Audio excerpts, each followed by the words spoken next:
В апреле 1877 года российское правительство после многочисленных дипломатических демаршей объявило войну Турции. По решению Верховного командования России было решено создать дополнительные войска в виде регулярных полков. Горцы, ингуши, чеченцы, кабардинцы и осетины заявили о своей готовности быть в рядах российской армии. Желающих было настолько много, что приходилось их частично распускать по домам. Добровольцы шли туда охотно. И почему это происходило? Дело в том, что, наверное, военное дело, оно считалось особенно почитаемым среди кавказцев, да, и люди, которые, скажем так, отличились в боях, люди, которые, скажем так, имели определенные награды, отношение к ним было особым в обществе. И, естественно, понятное дело, что сидеть сложа руки в тот период, когда страна находилась в состоянии войны, они, естественно, не могли. К 25 ноября 1876 года формирование Терско-Горской конно-регулярного полка было успешно завершено. Полк состоял из двух дивизионов – Ингушского и Осетинского. Ингушский полк, состоявший из опытных бойцов, прошедших службу в регулярных и армейских войсках, милиции Терской области, был собран в селении Базоркино. Командиром был назначен подполковник Бунахо Базоркин, а командирами сотен – подпоручик Патако Ужахов и майор Бунахо Долгиев.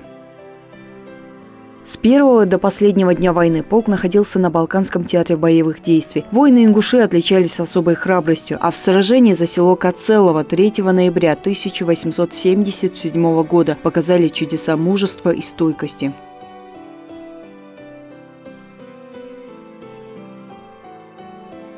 Во время боевых атак ингушские воины вызывали восторг бывалых офицеров русской армии, пораженных тем, как горцы на полном скаку стреляли с оружия, ловко маневрируя на лошадях. В виде исключения ингушскому дивизиону было разрешено вступить в поход со своим собственным почетным знаменем, которое было пожаловано высочайшим императорским указом за верность и преданность России, ингушскому народу еще в 1841 году при отражении нападений войск имама Шамиля на крепость Назрань. По указу императора России Александра II ингушский дивизион был награжден Георгиевским знаменем с надписью «За отличие в Турецкую войну 1877-78 годов». После русско-турецкой войны Ингушский конно-регулярный полк вернулся на родину. 150 ингушских всадников получили Георгиевские кресты и медали.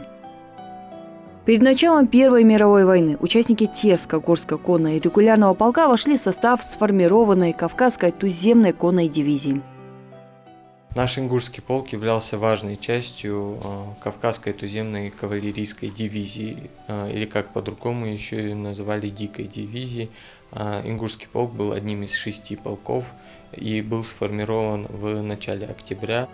За время своей боевой деятельности Кавказская туземная конная дивизия понесла большие потери. За 3 года через ее службу прошли в общей сложности более 7 тысяч всадников, уроженцев Кавказа и Закавказья. Полки дивизии несколько раз пополнялись прибывшими с мест их формирования запасными сотнями. За один только 1916 год дивизия провела 16 конных атак. Участие ингушского конного полка очень много расписано в монографиях Брешко-Брешковского, российского историка, а также нашего историка, очень известного Исы Алмазова. Ингушский конный полк принимал активное участие в боях Первой мировой войны по Галицкому направлению. Также в 1916 году принял активное участие в Брусиловском прорыве. Брусиловский или Луцкий прорыв – фронтовая наступательная операция Юго-Западного фронта русской армии под командованием генерала Брусилова во время Первой мировой войны. В 1916 году, в ходе которой было нанесено тяжелое поражение армиям Австро-Венгрии и Германии и заняты Буковина и Восточная Галиция. Крупнейшее сражение Первой мировой войны по суммарным потерям, в которой участвовали и наши земляки.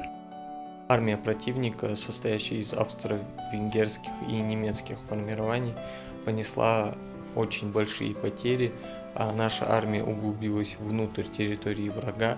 К сожалению, этот успех не был развит, но это было явной демонстрацией мощи нашей армии. Брусиловский прорыв является очень ярким военным показательным выступлением, в котором участвовали наравне как полководец, так и отборные части, которые представляли и наш ингушский полк. 26 ингушей в год Первой мировой войны удостоились звания полных георгиевских кавалеров, которые собрали коллекцию из всех 4 крестов.